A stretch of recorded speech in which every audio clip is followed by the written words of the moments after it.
It must be Thursday. Welcome to Learning Unwrapped, the talk show about your most important life skill. I'm very excited today to be talking about mathematics, the global language. So let's get right to it with first a huge thank you to International Broadcast Media TV. You can get there by ibmtv.tv. You can watch the show there. You can watch past shows there, and you can watch a million other good shows. I was just on a show this week on Monday.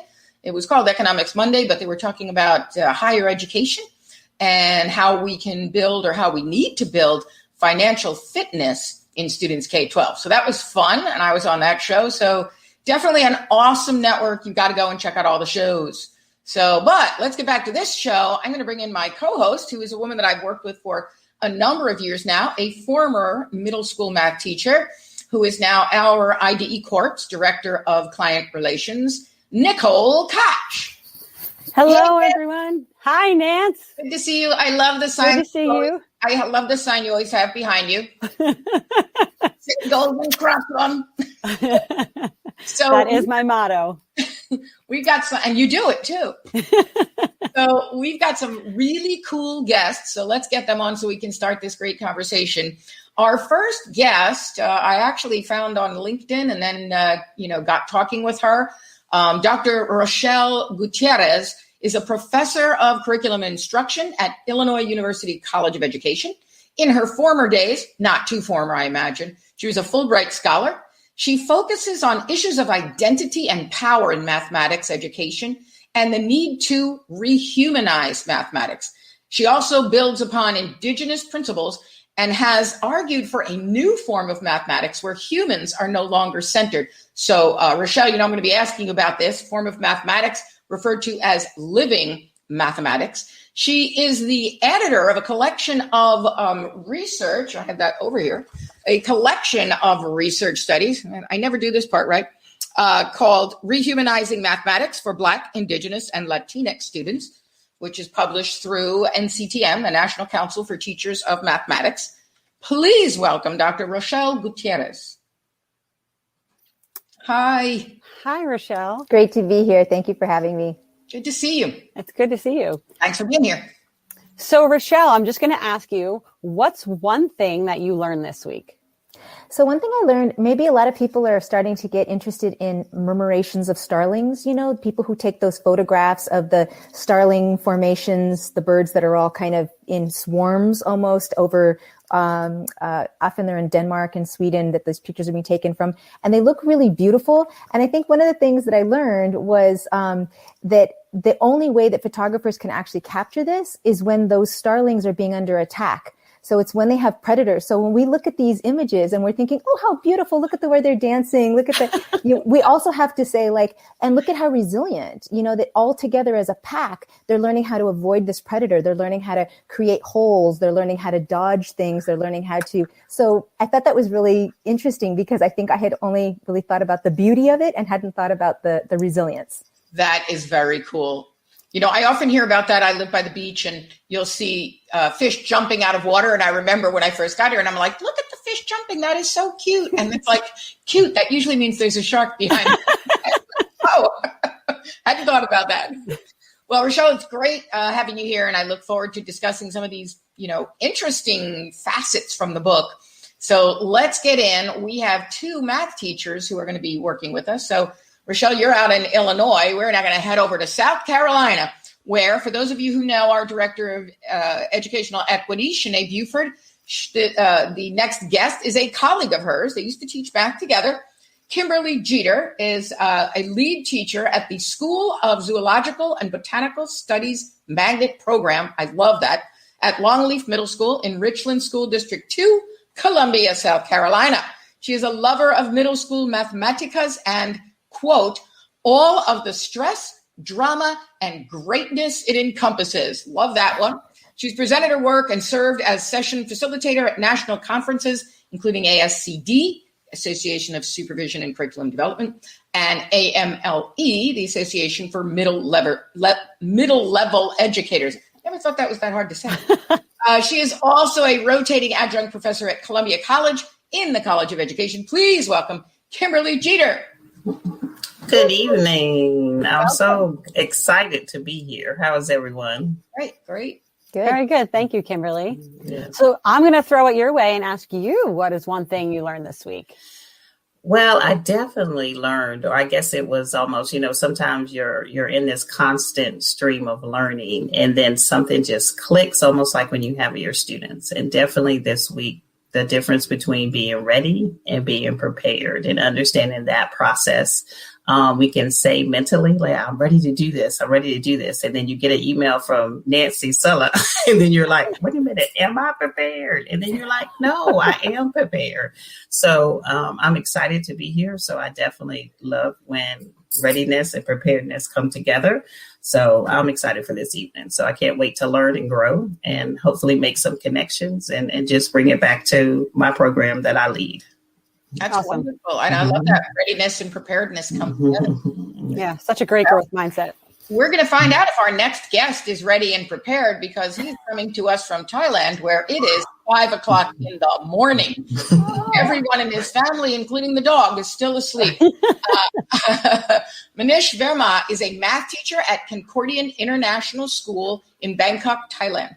He is also an international baccalaureate examiner for IB schools. He focuses on inquiry-based learning in math. He's the former head of the math department at the Canadian International School in Beijing and a former IB teacher and examiner in Singapore. So while he hails from India, he then went overseas, as he calls it. It's very funny being in America. It's a different sea. He loves to hike, and I love this. He climbed to an altitude of 4,000 meters, the Tibet Mountains from the China side. And that is actually 13,000 feet for those of you in the United States, which is like, I get nauseous when I'm at 2,000 feet. So I don't know how he did it. But please welcome Manish Verma. Hello, everyone. I'm Manish, and I'm excited to talk, share, and learn from all of you. And it is, actually 5 a.m. over here. My kids and wife, all of them are sleeping. And I'm here to talk with you and excited to learn. Wonderful. Yes, how are you? Everyone, tell me. Thank you, Manish. Yeah, I'm doing well. Thank you. It's later on my side, so I'm drinking my coffee to get through the rest of the day. So I'm going to ask you, what's one thing you learned this week? One thing that this week we came to back to school with the student face-to-face classes. And I asked my students that, did you like online or you are liking these face-to-face classes? So they were divided on this topic, and they say some good thing about online and some good thing about face-to-face learning. So I learned that both has their own importance. Like, on some areas they have like important thing into that. And last week I tried to grill a complete fish. I never did before, so this time I tried at my home. And I bought gas grill and I grilled fish. And I love that. Yes. So spicy Indian spices and all. And I use that. I learned this week, these two things. Now you're making me hungry over here. Yeah. Good stuff. And Manish, you can see that a lot of our live audience is waking you up with good morning messages. So, morning, everyone. It's a wonderful thing. So you are all obviously lovers of math, and Nicole is a former math teacher. I'm a former math teacher. So what a good group to start this conversation with. The reason I selected the title was because once upon a time, not too long ago, I wrote this awesome book. It is one of my favorite books, but people don't read it. And I'll tell you why. If you look at that title there, I was asked by my publisher to write a book about the Common Core state standards when they came out in the United States. And I really wanted to wrap my head around it. So what I did was I really learned about the standards and thought about them. And I thought, I don't want to write a book that simply is here's how to read the ELA standards and here's how to read the math standards. So I developed 7 insights, which I think are really cool insights into the Common Core. Well, by the time I worked through this, fleshed it out, wrote the book, rewrote the book, figured it out, and had the book published, Common Core state standards was a dirty word in the United States. And people were like, no, we're not going to do that anymore. So here's a good book that you'll never read. And one of the insights actually started out that math is a global language. And I think that, you often hear, particularly little girls will say, I'm not good at math. And then their parents will say, oh, I was never good at math either. And there's this whole idea that math is very hard. And when I was a math teacher, I was working with low-level children, and I said, let's think of math as a language. Let's have a conversation in math. And I had them all bring in a picture, and it was either a picture of something in their house or something they pulled out of a magazine, or these were middle school students, or a painting, famous painting, whatever. And then I said, describe it only using math. So we're going to make measurements. We're going to measure angles. We're going to use geometry. And they had such fun. And I think it really made math more accessible. It was like, well, this isn't that hard, is it? And it's like, no, related to the real world, because math is a global language, 2 is 2 is 2 is 2 all over the place. So let's talk about that. How do you see that math is more accessible than people even think? What are your thoughts? I'll jump in. I think about this a lot because I think about, part of the work that I've done in talking to adolescents and to teachers and to community members is listening to the dehumanization that people have experienced, the trauma that they've experienced in schools, and feeling like you say, like, math is not accessible. But when we think about it, we are all mathematical. We were all born mathematical. And it's really not until we get into school that school teaches us you're only mathematical if you do mathematics in these very particular ways. If you show your work using these algorithms, if you, if the way that you are presenting your information is part of the school learning objectives, right? And it's not that there are things that you know in your heart, that you have intuition about, that your body and your senses are all being brought forward to do mathematics. We all do that in our lives outside of school. So it's really, I think I agree with you that it is this universal language, but then school mathematics kind of reduces that into something that says only certain people can speak it. Yeah. Go ahead. Actually, I agree with Rachel, like what she's saying, like in the school, it looks different, like, different mathematics. And we talk to make it available for common people, those who are not actually directly in contact with maths, or they are doing math. So we nowadays working, like, I believe in inquiry-based learning. So I took a student, suppose I'm teaching quadratic equation, how will I make them connected with their life and understand, and they don't feel isolated from the mathematics. So I took them to the garden nearby in school and outside learning. And then I will ask them like, okay, why nature has like this kind of shape? So see the trees. All the trees have like, can be modeled as a quadratic equation. So, or some curve, some sort of curve. So they can draw a curve, they try to sketch on paper. So what is happening? We are transferring natural things or the thing which is in nature on the paper as mathematics. So we are actually transferring the knowledge and applying it. So they will find out why this tree has this shape, mathematical, and what kind of mathematics I will write for this to transfer my knowledge to other people or in other areas of sciences or mathematics. And I know, Manish, you take a very inquiry-based approach to mathematics. Yes. Send students into the real world to see what problems can we solve. Right. So actually, rather than instructing them, this is math, they find out what is math. That's we believe. So inverted method is going on, and they like it. They try to engage themselves into they like it. Definitely inquiry-based learning. And I feel like it's so important when we think of math as a language. I'm blessed to have 3 little ones, so I get to experience not only things as a teacher, but as a mom and watching them grow. And then the next one grow. They keep growing. But when we expose, young children to just language in general, they see it, they hear it, they taste it, right? But when it comes to math, and we put them into a classroom, that it's like math just becomes numbers. And I feel like, and then the older they get, that language is literally just stuck to numbers. But what happens to matching that number with pictures, right? At the simplest form. And that's what really brings it to life and transforms it into a true language and helps students understand that language. And I think that's so powerful. My daughter right now is struggling with math a little bit, and we just keep trying to give her more the number line. And now she's like, Mom, I just need that little number line and I can do it, you know? And I think that's so powerful, is just making sure that language doesn't get lost, encompassing all of those pieces. Yeah.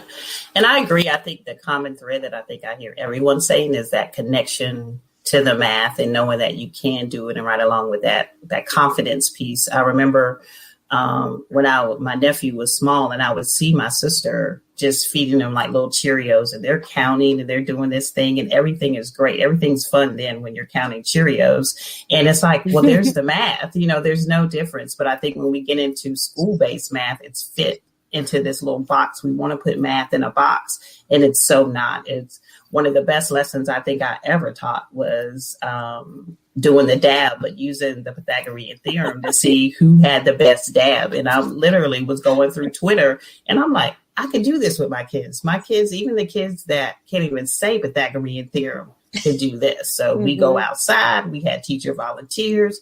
So it's really seeing themselves in the mathematics and knowing, wait a minute, this is so outside the textbook. We are out, we're doing it, we're moving around, we're having a good time, our teachers are involved, and really connecting with even the higher level mathematics that they probably didn't even know. Because when I said Pythagorean theorem, they were like, oh, I'm not going to be able to do that. And I'm like, yeah, you will. Watch this. Yeah, we're about to have some fun. Yeah, so you were able to just deconstruct it and give them an experience. Yeah, that's so important. So then how do we challenge our students to be multilingual in mathematics, if we're saying mathematics is a language? Because I feel like in a lot of ways, what happens is you're only allowed to, speak mathematics in one particular way. I think about other areas like English, and the ways that people improvise with what even counts as text, right? So it's that the world is text. And there's, cereal boxes are text and graphic novels are text. And there's not this sense that like, there's only one way that it can be represented. And I feel like, where are we in mathematics in being able to represent that kind of multilinguicity, or our ability to be multilingual, and I know, I like to that. Think about improvisation. Like language is always improvised, right? We come up with swear words, we come up with slang, there's always ways in which the English language or any language is kind of adding to it. And I feel like that's one thing I don't feel like we do a very good job in school, is helping students play with the language. Like it's one thing to learn the language. It's kind of like dancers and how dancers learn, maybe they learn classical ballet, but it's like, but then they learn all other kinds of genres. And then there's like there's fusion of things. And I feel like that's something that we really need to get students to see. How do we get them to break those rules of the language so that it's not just, you have to follow things that have come before you. I love that, because you have in here in the introduction to the book, moreover, understanding mathematics as arising from individuals breaking rules can be powerful incentive forms of teaching. And you're right. Math is all about rules and one way. How could we open that up to make it how could kids become mathematic rule breakers? I think it's just really it's the practitioner in the room. We tend, and I see it or have seen it across my career. It seems like something with math. Teachers teach math how they were taught. Sometimes like you have to give yourself permission to be outside that box and to say, hey, if you can't do, this strategy, can you draw it for me? Can you talk it out? Can we do something? Can you use the concrete version? But I think it's also giving them permission to accept math in different types of ways. It's not, I will definitely say in the last 5 years, it got so far away from the answer, and let's talk about the process of getting there. You know what I mean? Like the solution, that's right. We could say, yes, that's right, that's wrong. But really tell me your process and tell me. I want us to spend a lot of time on that. And hopefully in that process, I always look for that student that was doing it differently than what the traditional way. Because even I learned from that. I was like, hey, explain a little bit more to me. That. And that takes, as a teacher, you're vulnerable then, because you're learning from maybe an 11-year-old or a 12-year-old. So that takes, you kind of putting your ego on the shelf and you're really being that student in that seat. Actually, math allowed us to break the rules. And yeah, I agree with that. It allowed us to do that. But from which point and from which, from where?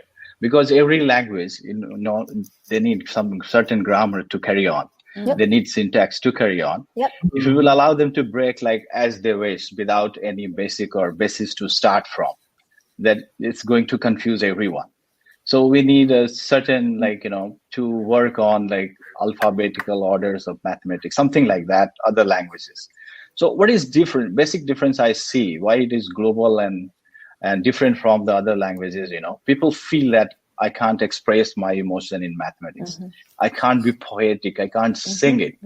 So it's actually we haven't worked in that areas that I believe that we haven't worked yet. So suppose English language. So English language, French, or any other language, Hindi evolved over the years or centuries in a certain place in certain areas.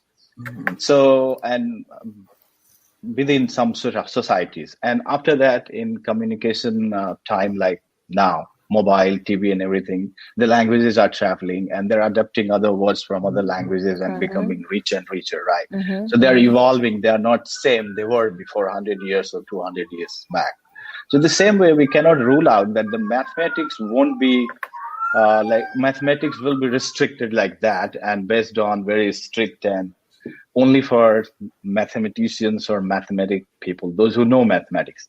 It can be for common people, and we have to work together.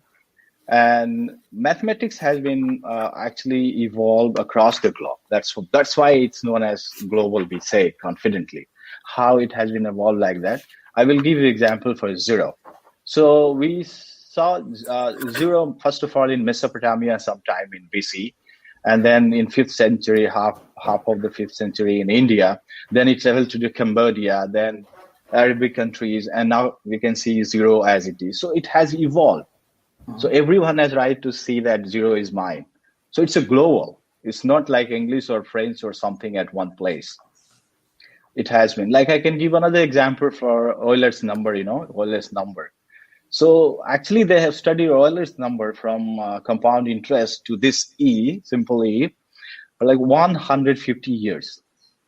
From John Napier to Euler, until Euler in 1750. So in Scotland, and if I know correctly, Swiss, Euler is from Switzerland. So that this is many countries they studied, and then what math we are seeing is truly global. We have to organize it. So it is different from other languages. Other languages evolve in, I repeat, at the same one place. Math is evolving from every place, and we have to bring everything together. And so we can't rule out that it cannot replace other language in the world. Yeah, and Go ahead, Nick. I was going to say, it's when you were talking about zero and everything, it just reminds me, you can't rush the learning process. So something even when the kids are little and they're learning addition, okay, if they can add 7 plus 5, they know the answer. But do they know that when you switch the numbers, you get the same answer, which is the beginning of the associative property, right? Those little things are so important, but we get stuck, I feel sometimes in okay, they know the answer, they know how to do it, we're done. But do they really understand it? At the level that they should? Because just think of that foundation that they would get then, think of how that would help them with algebra and then everything else. So it really just starts from that early age of ensuring that they really get it and we're not just kind of pushing them through. It's about understanding. It's about understanding it, yeah. But I want to pick up on that, Nicole, because I think that it's about the understanding. But I also heard you saying we were kind of rushing to have a kind of generalization before there was any kind of meaning that's made about that generalization, right? And so I think about when kids are very little, they learn pretty early on that they shouldn't count on their fingers. So you ask little kids about numbers and they'll put their hands under the table and they'll count under the table. I mean, you see adults still do this, right? Yeah. And for me, what that shows is that we've robbed people of the opportunity to, if we carry around a set of manipulatives with us on a regular basis, why wouldn't we want to use them? That doesn't mean that we would use them forever, but if we take those away too early, before people have made any association and they've made a connection with their bodies, how can the body be a calculator? How can we be thinking about all of that is embedded when it's embodied in us. But if we rip that away so early and we expect for people to just, okay, you have the answer, you've done it once, you now know it, and you don't really know it, then it feels like, again, that's where school jumps over to the, we need the 100%. answer. Yeah, like, I mean, just think the fact that if a kid could advocate and say, hey, I need the 10 stream or I need the number chart, at that point, who cares? If it's going to help them get the answer, that's the point, and that they know that adding is putting together, right? So yeah, like, thank you. That's a great point. And we know that, adults there's going to be problems that they get to where you can't, you run out of, manipulatives, you need more things. So you're going to have to learn how do you deal with problems that are going to be more complex. But it just, for me, it feels so, whenever I see people counting under a table, it always just makes me feel so sad. Like, oh, what kind of education did we give you that robbed you of your ability to feel like you can connect with your body? Mm-hmm. I love that. Well, you can also count with your teeth, with, your toes, riding your tongue across your teeth. I remember a kid adding that way because you can't see where his tongue is going to count his teeth. That's a good, that's another set of manipulatives. We actually carry a lot of manipulatives on us. Rochelle, I want you to share a little bit about what you mean in your book by this, and in your work, by this idea of Nepantla, the space in between, and how that is related to teaching math. So Nepantla, for me, is a really important concept. It talks about metaphysics. So it is a space in between, a space where we can say it's both and neither at the same time.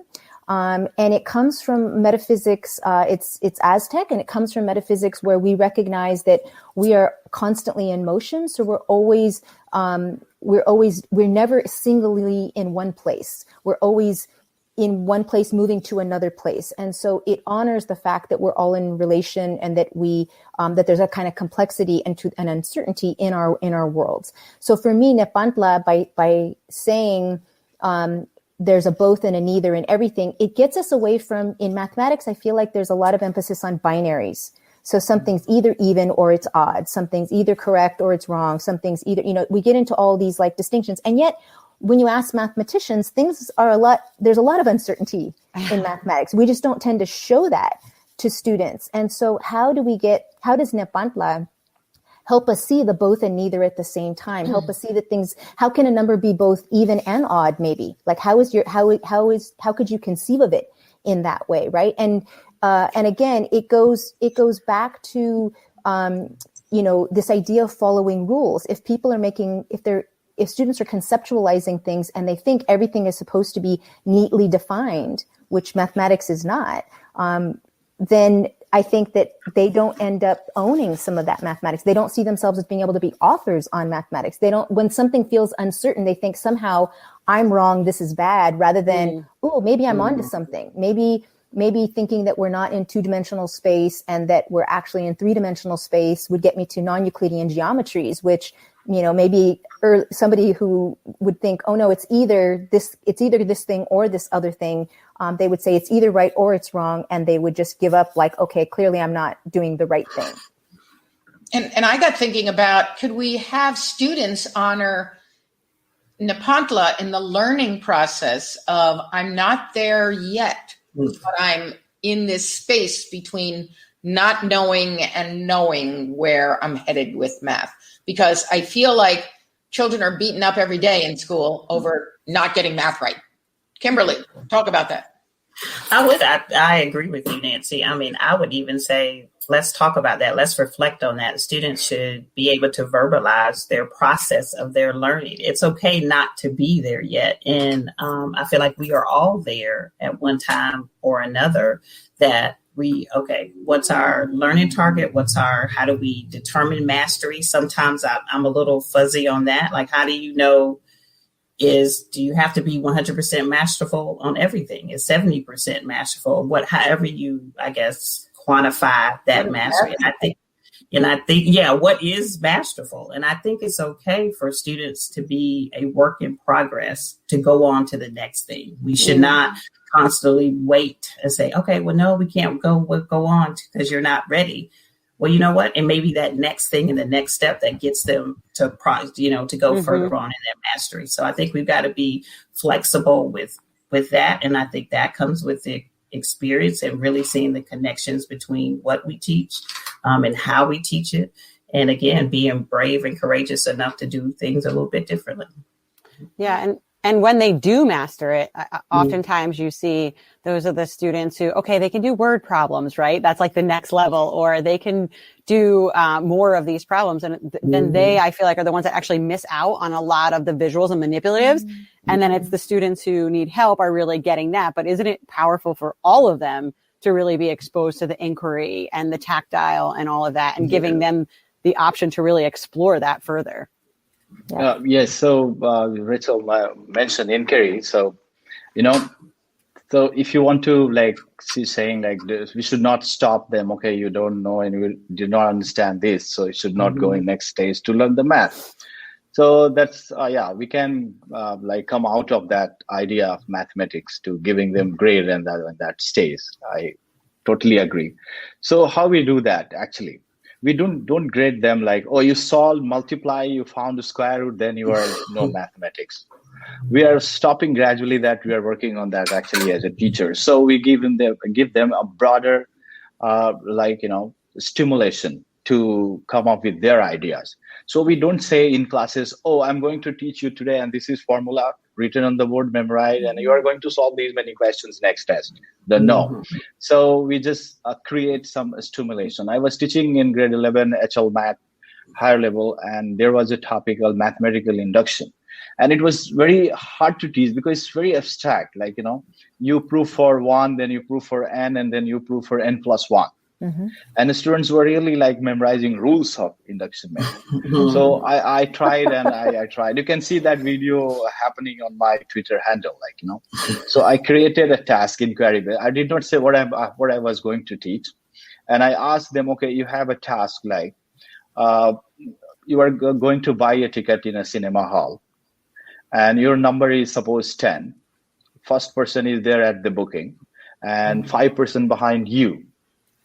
And suppose there is no any other conditions. I mean, rule out or any other things happening, like someone came in the line and someone went out of the line, just 15 people, your position is 10. How will you say mathematically that you got the ticket? So mathematically, don't say 9 people before me, they got and then I got it. That's literal. Literally you can say that. Okay.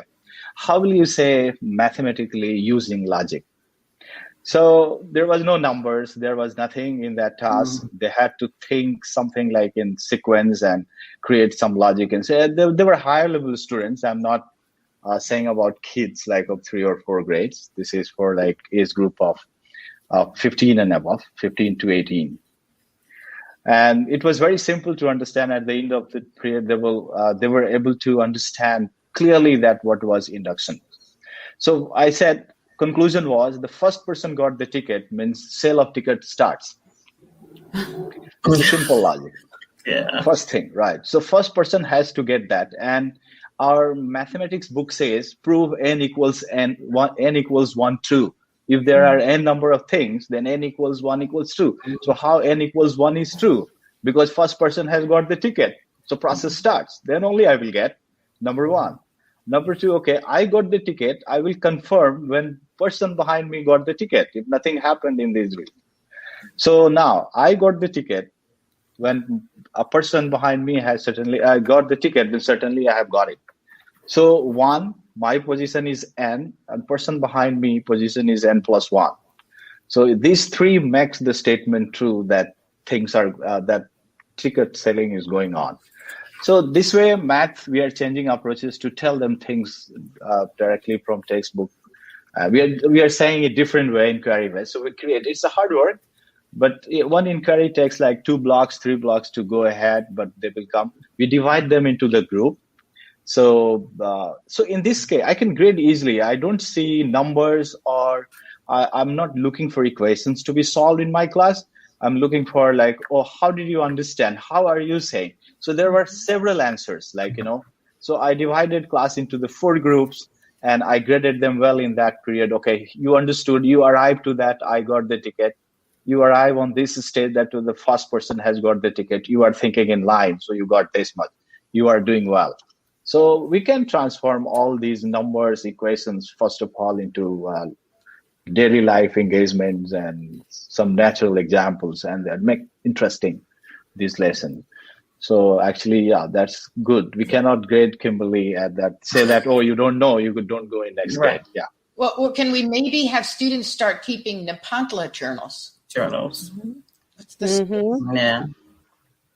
I don't know. It's just a thought, but it's time for me to take a pause and thank International Broadcast Media Television for sponsoring this show, because we have so much fun. I love this show. I love the opportunity it's given me to connect with so many people around the world. And that means it is time for What's in Your Mug? So live audience, tell us what you're drinking tonight. Now, I decided to choose a mathematical mug.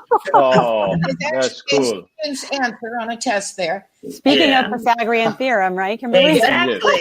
Yes. And I think awesome. it points out how important words can be in math. Perhaps the teacher should have said, find the value of X, but whatever. Smart. And I'm drinking, as you may know, my live audience may know, that one of my favorite decaf is McDonald's. That's what I have in my mug. Kimberly, what's in your mug?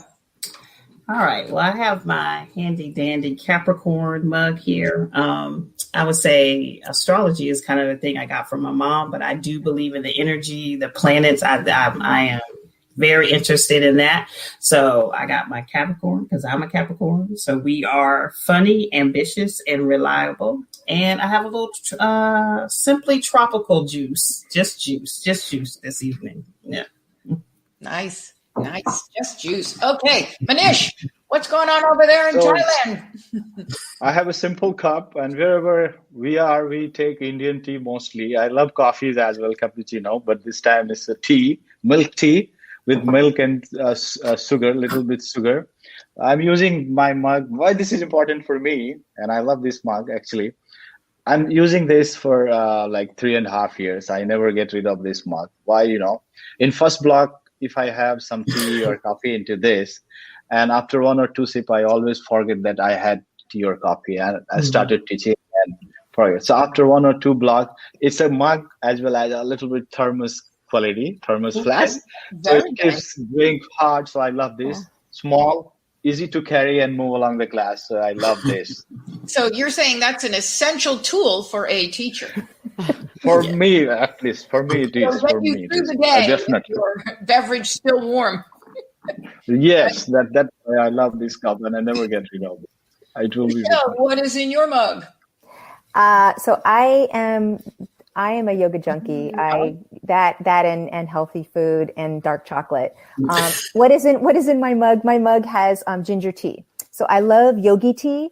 If you don't know of yogi teas, they give you, every tea bag has these little sayings that this was today's, and I cut them out and I put them on my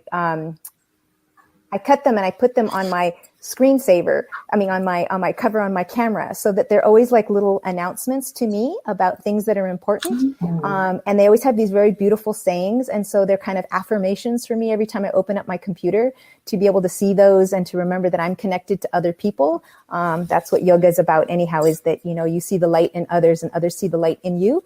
So I'm drinking my ginger tea. Wonderful. And I see our folks at home are drinking lots of good stuff too. What was that I saw that went by that Erica Kapoor is drinking? Cardamom condensed milk latte. Nick, what is in your mug? So I have a mug that my oldest daughter made me. Put that a little closer to the camera. Oh yeah, there you go. Over here. To the moon and back. I love you to the moon and back. That's what we say to each other. And in my mug, I have lavender lemon tea. I had to cut off the coffee because it's getting a little late, I want to be able to sleep at some point. I know. I love, high test coffee, but I can't drink it now or I'll be up all night. And, yes. Then I start texting and calling my friends. So all right, we are good. So just watching a few more things that our audience at home is drinking, and Tanya is ordering yogi tea now. Okay. And Sabrina, you need to get your daughter a mug. She just asked why she doesn't have a mug. Everybody should have a mug, don't you think? Mm-hmm. All right, let's kick off the second half of our conversation. Nick, want to throw out a question? Yeah, so we've been talking about just how we, make math of more of a language. So what are some suggestions you have for the educators that are watching, some things maybe that they can do right away, possibly, in their classrooms to help shift this process?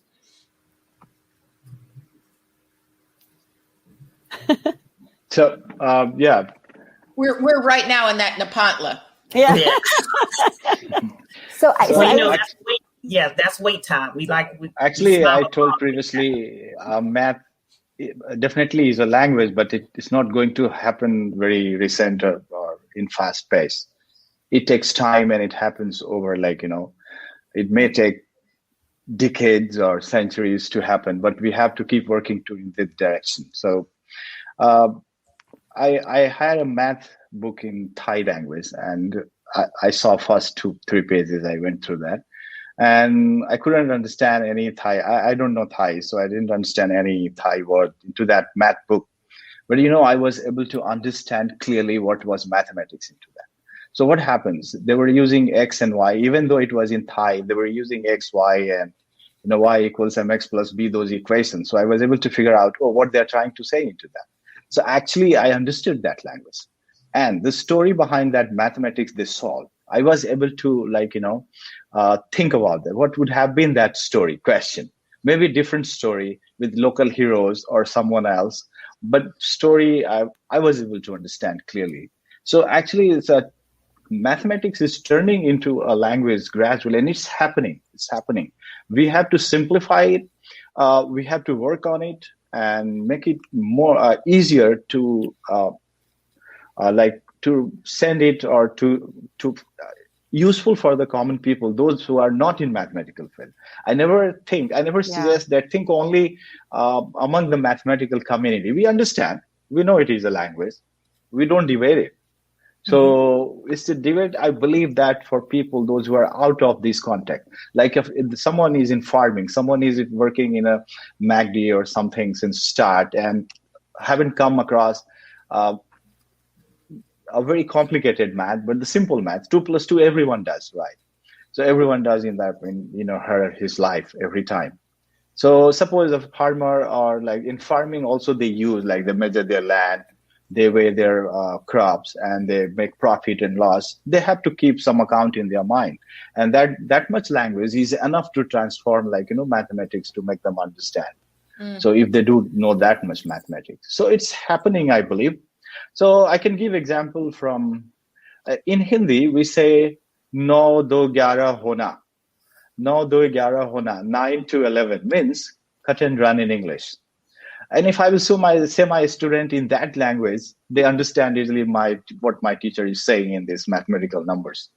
So actually, in every sort of society, I believe if I have something like that, maybe a Chinese community has something like that, Thai community, English community, and in South America, they have something. We have to work together and bring all those things. So another thing, so that it will take a shape, rules and grammar, and then it is there, but my focus is how I will involve common people into this, those who are not directly from mathematics. That is so important. It just reminds me, when I was teaching, and Nancy had said, I taught middle school math, I had two of the most phenomenal co-teachers with me. I just had a really great experience with my co-teachers. And one of the things we used to ask each other together, if we didn't understand math, how could we break this down, or what visual could we provide? What could we do so that it would make sense to someone who had no clue what we were talking about? And we used to meet 2 times a week and just strategize. And it helped us so much. We came up with so many creative ideas just by kind of thinking through that process. Kimberly, what do you think? When we see, when we see a primitive language, primitive language, they use lines and drawing some pictures, So still we understand. We are using in mathematics called statistics, we know that tally mark, pictorial representation. Even they don't know any number or calculation or any math, they can understand it easily by pictures and the lines. Still it's happening. Sorry to interrupt you, Kimberly. Can you start? No, you're fine. No. I would say even teachers, parents, families. I mean, take a little bit of time every day and have a number talk. Take a number walk. You know what I mean? Like I don't think we really understand math is all around us. I remember being younger and just being in stores with my mom, and she always used to say, okay, I buy you that shirt if you can figure out the percentage off in your head. And that's how, you know what I mean? But really what she was doing, I don't know if she knew, was it unconsciously, but she was that number sense and that, when is two maybe not exactly two, or two may not look like two all the time. Two may be 10 over 5. It may be 8 over 4. Like we have to become comfortable with the numbers. We got to take that fear and that anxiety away from it. So just simple number talks. And that's what even teachers can start their days off every day. And, you can find them online. They're really easy, but just get the kids talking about the mathematics. And the more they talk to one another and the more they get their brain and becoming familiar with numbers, it is amazing, what could happen. It really is. So your mom was savvy. Yes, you was. Yes. The number. And hopefully she's watching now. So you heard that, Mom. Nicole said you are savvy. Shout out to Mom. Exactly. Yeah. Now, I was brought into work in a school, middle school. They had a study done of I guess they had different groups, critical friends from other districts that would come in. Mm-hmm. They had a study done and they really criticized them and their math program. And we were coming in to design learner-active technology-infused classrooms. And so I wanted to get my background here on the math department. And I read the study. And one of the things they didn't like was that, now, Rochelle, you're not going to like to hear this, was that as they interviewed the teachers kept saying they wanted the students to feel the joy of math. And in the report, they wrote like the joy of math, the joy of math. Like, it isn't about the joy of math. And then I was like, well, they need to read this book, you see, because it says right here that we need to rehumanize math, and it conjures up feelings of joy. So talk to us a little bit more, Rochelle, about the rehumanizing of math. Yeah, I mean, I think right now we present mathematics in school as a very utilitarian tool. We say it's going to help you be a problem solver in life. It's going to help you get a STEM-based career. It's going to help you not get, cheated at, if you're purchasing a car or thinking about something that you're going to have to think about compound interest or something. Or it's going to help you be a critical thinker. And we never really think of, so it's always like a means to an end. It's never an end. There's never a sense that like, well, you would just do this thing because it's fun or because it's playful or because it brings you joy or because there's some aesthetic value to it. So, when I was talking about those murmurations of starlings, there's something very mathematical about what starlings are doing in terms of only paying attention to the closest 6 birds around them, right? And there's a joy to that, and there's kind of a teaching that's available in that. And so when we kind of present mathematics as always this utilitarian tool, we strip it of students being able to see how there could be something joyful in that work. And I think when I think about one of the moves I think that's important for us to make is right now I feel like mathematics needs a fuel source. And right now I think the fuel source is fear. I think people do mathematics a lot of times out of fear. They're fearful that they're not going to make it to that honors class. They're fearful that they're not going to get into college or be able to get into a calculus. They're fearful that they're not going to make get a job that will earn them a certain amount of money. They're fearful that they won't make a high status job. They're fearful and fear also keeps people from doing mathematics. But many of the people who are learning mathematics are often at those early ages not learning it just because it's joyful. They're learning it because it's like they don't want to miss out. They don't want to they don't want to look dumb. They don't want to, and that's a very different thing than thinking about a mathematics where we could say, what if mathematics helped us reattach to each other as humans? What if it helped us reattach to land and to waters? What if part of mathematics was seeing pattern so that we could see how we see ourselves in plants? We see plants in us. We see ourselves in land. We see land in us. We see how all of us are just interconnected. That's a very different reason why we would want to learn or pay attention to mathematical patterns.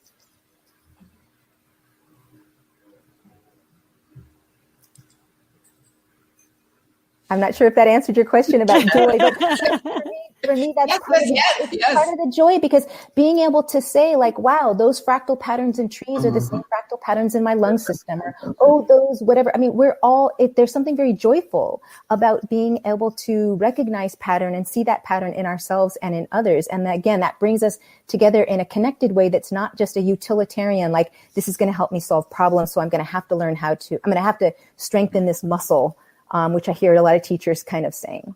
Yeah, and fractals are so important. And yet I remember I was working with a group of 8th grade teachers, and their students didn't do well on the state test in fractals. And they were like, we don't even know what fractals are. So I was like, it's kind of that issue of, we have, been taught that math, as you said, it's the numbers, it's the rules, it's putting it together. And we're not expanding that sense of mathematics is a much bigger art and science than I used to say all the time. Math is not a science, it's an art. And people would look at me like I was crazy. And even when I became a computer programmer, and I thought it was always interesting that computer programmers will always talk about an elegant solution. And isn't it beautiful? And people would say, beautiful. It's like, it's numbers, it's code. And it's like, no, it's an art. It's an art of putting the world, seeing the world as one holistic view, because you understand math. And I think that's where we need to be headed with mathematics instruction. Mm-hmm. So most of the time our students used to ask why we are studying this math. So I was teaching trigonometry, sine, cos, and tangent. So he said, oh, why you are teaching this? Are we going to use? And I want economics in college. Why should I study this? So sometimes they argue on that point, and they're right. So I said, okay, you are yet to be judged what you are going to be in your life. So until like 12 or 10, there is education. We have education system. So you know a little bit about everything. Then you decide about your career path. So if you don't know anything about something and you want to decide about your career, you are just missing some part of your life completely. So you won't be able to explore that area that you can be a mathematician or computer programmer. Mm-hmm. So you need to know basic at least. That's why school is teaching all these topics. And actually at this stage, school stage, we are not able to connect or sine and cos and log and then the Eulers and all those together, how they will come together. So you are studying in isolation. So sometimes it feels, oh, it's useless for you, but not. It's not useless. You are building up to decide about your career for college. So if you don't know, yeah. So next thing is making this, taking them out of fear of mathematics. Best thing I believe firmly that take them out of the classroom. It's not in board or chalk or something teaching all the time and lecturing to them. Oh, this is math. This is math. Learn, you will pass the test. We have to take them to out of the class. And I believe most of the schools and school heads and principals are very happy to support us in that way. They do. They love this one. And when we take out and we see natural things and we ask them, what do you observe and how you will transform into what I said in the start of the conversation, how you will transform this. So fear goes. They say, oh yes, I want to, I can use it some point of time in my life. Not now, but I can because it is from nature. And beauty actually comes from mathematics. Mm-hmm. If you want something beautiful, first is symmetry. If something is not symmetrical, you don't see any beauty actually. And okay, so I'm going to argue against that.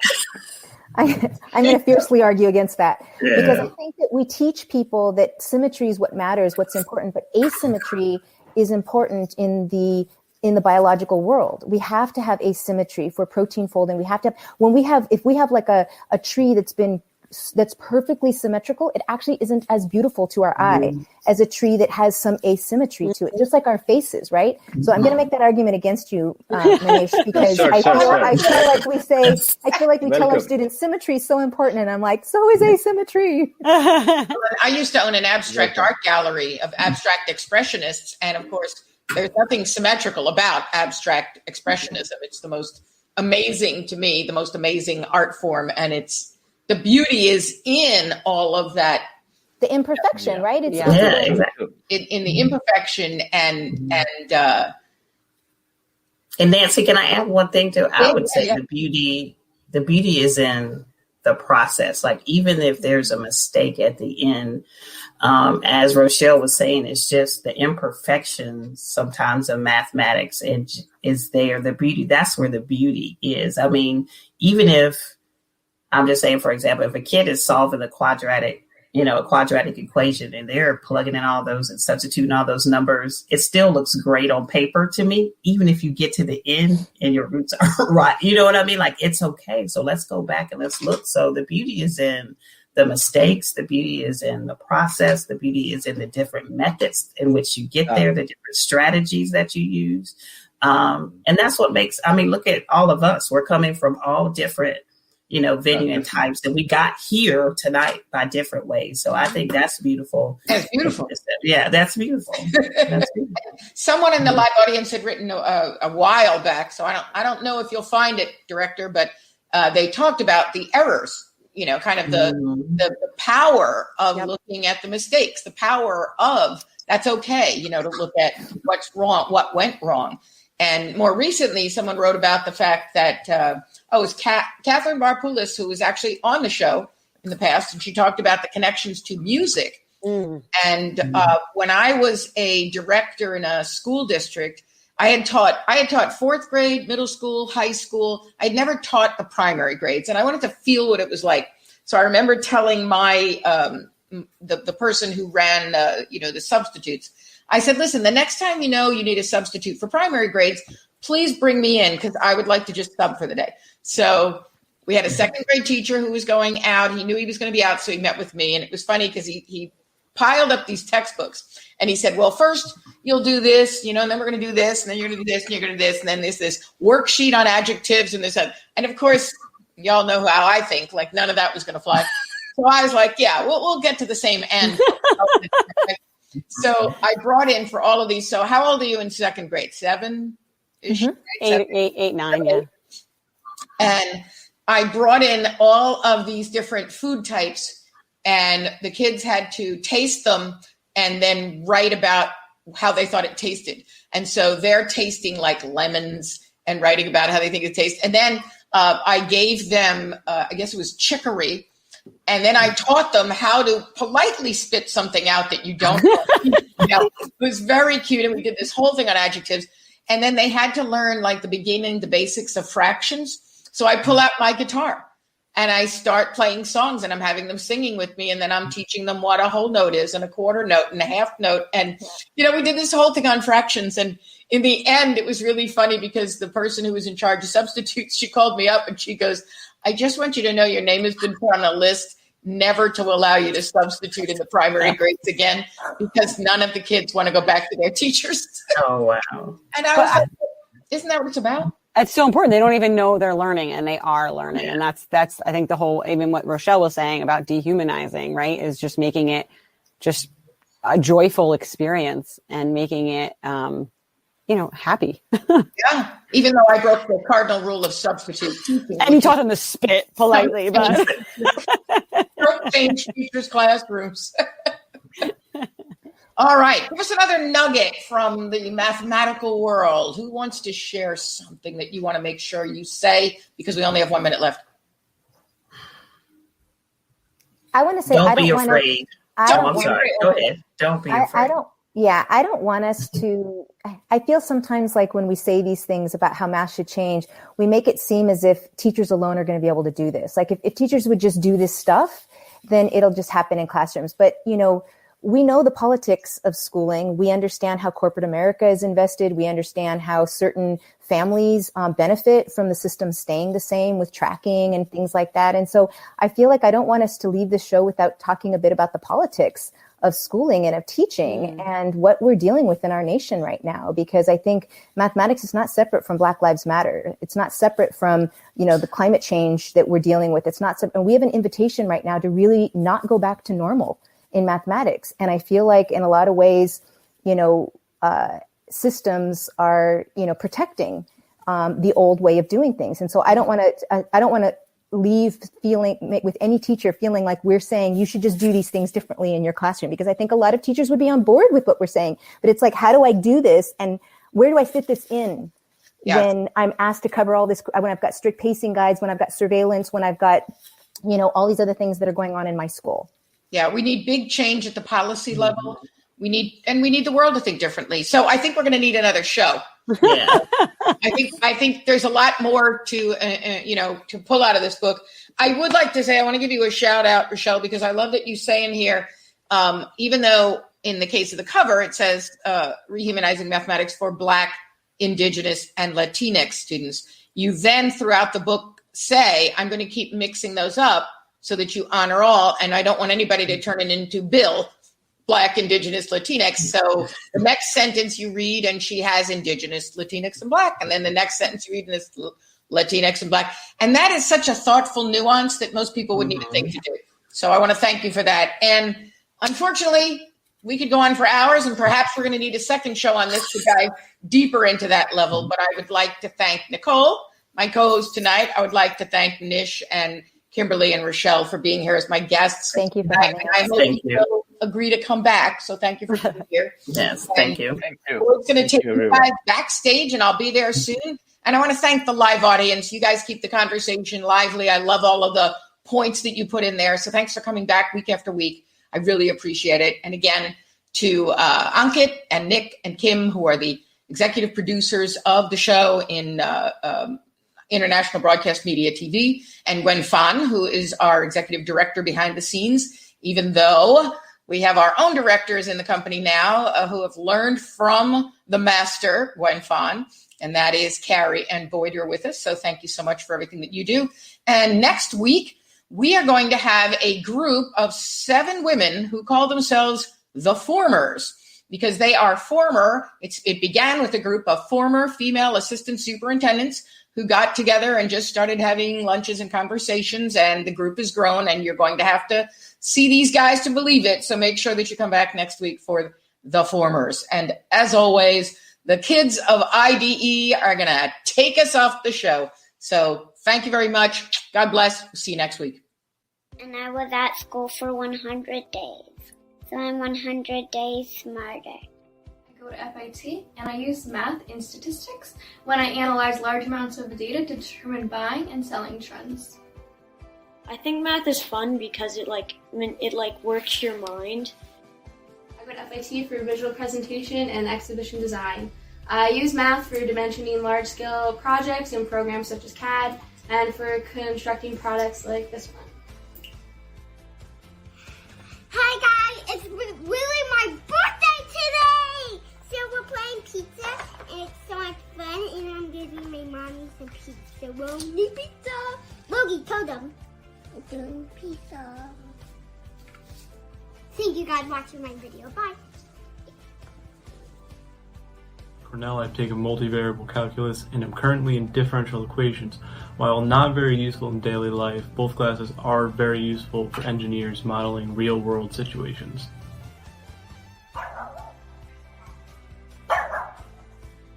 Thanks for watching Learning Unwrapped. Tune in next week to talk about the foreigners.